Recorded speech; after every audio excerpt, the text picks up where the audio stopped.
भोजन का तो हमको पता नहीं है, ना स्कीम है। हम लोग आज बहुत दिन से लगा रहे हैं, लेकिन हमको पता नहीं है भोजन का। तो हॉस्पिटल का शौचालय यूज किया जाएगा। अस्थायी आश्रय स्थल का ये हमारा 6वां साल है। तो 6 साल में कभी भोजन की व्यवस्था नहीं कराई गई है? नहीं, भोजन की व्यवस्था नहीं कराएगा। अच्छा, आप देख रहे हैं आज के बिहार में लूट मची है। 2005 में विधानसभा चुनाव जीतने के बाद नीतीश कुमार मुख्यमंत्री बने और आज तक मुख्यमंत्री बने हुए हैं। नीतीश कुमार एक ही बात को लेकर के हर बार चुनाव में प्रचार करते हैं। वो ये बोलते हैं कि हमने बिहार में जंगल राज को खत्म किया, हमने सुशासन लाया बिहार में। और नीतीश कुमार सिर्फ एक क्रेडिट के नाम पे अब तक वोट लेते रह रहे हैं और बिहार की जो दुर्दशा हो रही है उसको देखने वाला कोई नहीं है। जंगल राज तो बिहार में खत्म हो गया, लेकिन पूंजीवाद जिस तरह से बिहार में पैर पसार रहा है उसका जो दुष्परिणाम होगा, आने वाले समय में फिर नक्सलवाद बिहार में उभरेगा। अतिक्रमण के नाम पे जिस तरह से बिहार में लोगों को बेघर किया जा रहा है, कोई देखने रोकने टोकने वाला नहीं है। एक हाल ही में हाई कोर्ट के जज का वीडियो वायरल हुआ है, आप इस वीडियो को गौर से देखिए। चलिए और दीजिए क्रिमिनल्स को वोट। तमाशा बना दिया कि किसी का घर बुलडोजर से तोड़ देंगे। 5-5 लाख सबसे हम दिलवाएंगे इनको, घर तोड़ने का मुआवजा पर्सनल पॉकेट से। जनता दरबार अब पुलिस और सीओ मिलकर घर तुड़वा रहा है। एक अफसर इंचार्ज जेल जाएगा, सुनिए, चले जाइए थाना, पैसा दे दीजिए और घर तुड़वा दीजिए। दूसरा वीडियो देखिए आप। अतिक्रमण हटाए जाने पर एक महिला जो है आपा खो बैठती है और जान देने पर उतारू हो जाती है।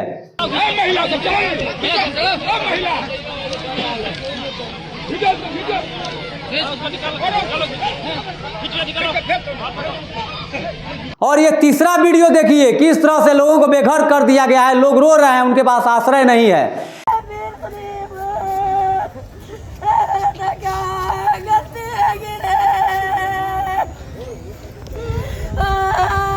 इसकी चिंता बिहार में अब किसी को नहीं है। सब लोग खुश हैं कि अतिक्रमण हटाया जा रहा है। बिहार के जो सड़कें थे वो कंजस्टेड हो गए थे, अतिक्रमण हटेगा, सड़कें चौड़ी हो जाएगी। अच्छी बात है, अतिक्रमण हटना चाहिए, लेकिन कुछ ऐसे लोगों का भी ध्यान रखना चाहिए जिनके पास घर नहीं है, रहने के लिए ज़मीन नहीं है। उन लोगों को कोई अतिक्रमण के नाम पे हटाया जाता है, बेघर किया जाता है, तो उनके लिए घर की व्यवस्था भी होनी चाहिए। जिन छोटे मोटे रोजगार वाले लोगों को भी रोजगार करने से मना किया जा रहा है, क्योंकि वे लोग सरकारी स्थल पे रोजगार कर रहे हैं बिना किसी लाइसेंस के, तो उनके लिए भी वेंडिंग जोन की पहले व्यवस्था हो जानी चाहिए। ऐसे लोग जिनका रोजगार छीना जाएगा, जिनका घर छीना जाएगा, वे लोग कहाँ रहेंगे? उनका भोजन परिवार कैसे चलेगा? यही लोग आने वाले समय में कहीं ऐसा न हो कि नक्सलवाद को जन्म देने वाले बन जाए। सरकार को और समाज को पूरा इसका ध्यान रखना चाहिए, लेकिन इसकी चिंता किसी को नहीं है। सरकार का जो मैकेनिज्म है, सरकारी मशीनरी के जो लोग हैं पूरे बिहार में गुंडाई कर रहे हैं और कोई बोलने वाला नहीं है। सब लोग लूट मचाने में लगे हैं। हमारे बिहार, मेरा जहाँ घर है जिस बरौली ब्लॉक में, वहाँ की मैं बात बता रहा हूँ। आज बरौली ब्लॉक में एक नगर परिषद के सौजन्य से अस्थायी आश्रय स्थल का उद्घाटन हुआ।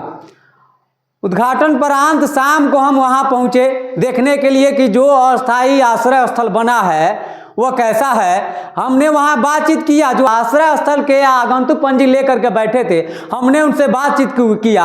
हमारे बातचीत का अंश देखिए। अस्थायी आश्रय स्थल जो है बरौली नगर परिषद में, तो इसमें लोग आकर के रहेंगे, तो उसकी जो आगंतुक पंजी है उसका रख रखाव कौन करेगा?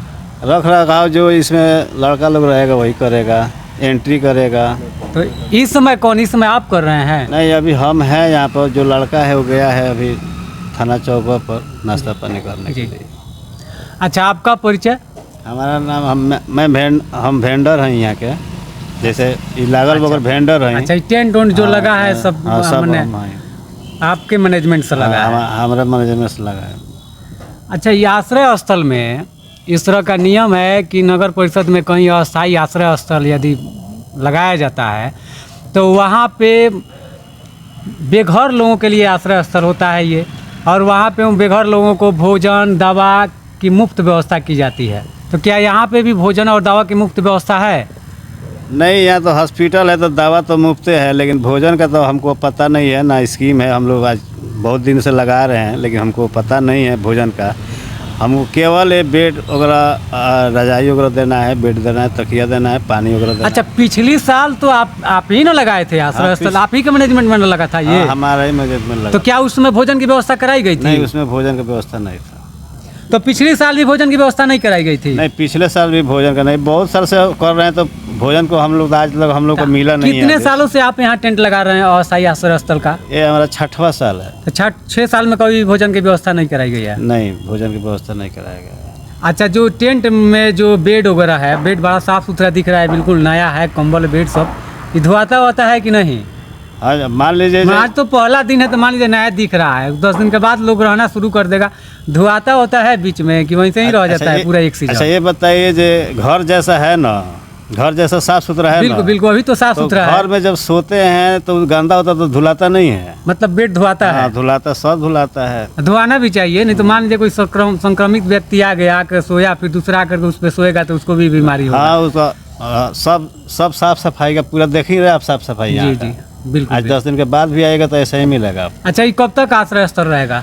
ये रहेगा, जैसे आज इसका उद्घाटन हुआ है, 15 फरवरी तक मना रहेगा। 15 फरवरी तक? 15 फरवरी अच्छा, 2026। पिछले साल का थोड़ा अनुभव बताएंगे हमको? पिछले साल आश्रय स्थल में कितने लोग स्टे किए थे यहाँ पे, कितने लोग माने रहे थे? अब जैसे अब टोटलिंग का तो हम नहीं बताएंगे कि कितना आदमी रहे थे, लेकिन रजिस्टर में मौजूद है। कुछ अनुमान बता सकते हैं? नहीं, अब देखिए, 100-150 लोग? अभी तो ये नया है, ठीक है, यहाँ के लिए हम बता रहे हैं। अब 2-4-5 दिन लोग को नहीं, इस साल की बात नहीं कर रहे, पिछले साल 100-150 लोग स्टे किए होंगे, ठहरा हुआ होगा 100-150? पिछले साल किए थे तो पिछला रजिस्टर बता नहीं, रजिस्टर में है, एंट्री लोग का है। याद नहीं है आपको? हाँ, एंट्री है, ये 25 का भी है और 26 का भी इसी में एंट्री होगा। अच्छा, चलिए ठीक है, आपसे बात करके बहुत खुशी हुई। उन्होंने वीडियो में स्पष्ट बताया है कि आश्रय स्थल में भोजन की कोई व्यवस्था नहीं होती है। आश्रय स्थल पे हम लोग पहुंचे तो हम लोगों ने ये भी देखा कि वहाँ स्वच्छता के नाम पे नहाने और शौचालय की व्यवस्था अलग से नहीं थी। अगर नहाना है, शौचालय जाना है तो अस्पताल के प्रांगण में ही आश्रय स्थल है, तो हॉस्पिटल का शौचालय यूज किया जाएगा, हॉस्पिटल का स्नान घर यूज किया जाएगा। वृद्धजनों के लिए भोजन की व्यवस्था नहीं है।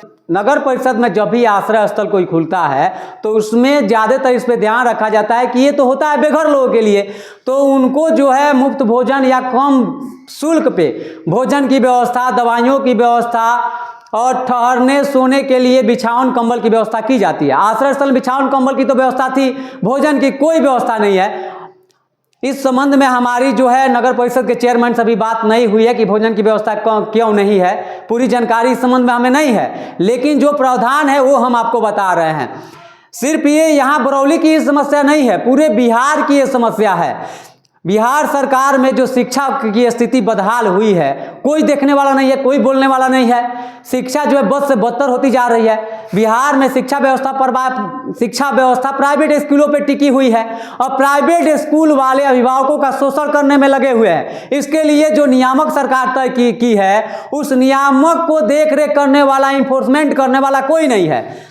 जबकि सरकार को चाहिए कि सरकारी नियामक जो है प्राइवेट विद्यालयों को लेकर के जो बनाया गया है, उसके इन्फोर्समेंट के लिए एक अलग से प्राधिकार की व्यवस्था की जानी चाहिए। सरकार प्राइवेट स्कूल के शिक्षकों का भी प्राइवेट स्कूल संचालकों द्वारा शोषण किया जा रहा है, अभिभावकों का शोषण किया जा रहा है। कई जगह प्राइवेट स्कूल के डायरेक्टर और प्रिंसिपल द्वारा बच्चों को भी प्रताड़ित होने की घटनाएं आ रही है, लेकिन सरकार का ध्यान इस पे नहीं है। सरकार इस तरह का बजट बना रही है जिससे जो कि लोक लुभावन हो, जिससे वोट मिले।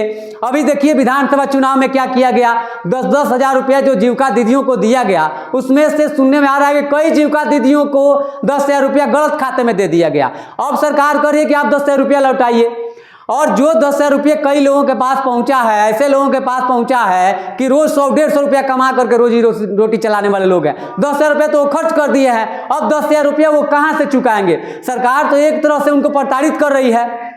सरकार को और सरकारी मशीनरी में जो लोग हैं उनको इन सारी समस्याओं पर ध्यान देना चाहिए। और चलते चलते अपने दर्शकों से निवेदन करेंगे कि आप वीडियो को लेकर के कमेंट बॉक्स में अपनी राय दें। वीडियो देखने के लिए बहुत बहुत धन्यवाद।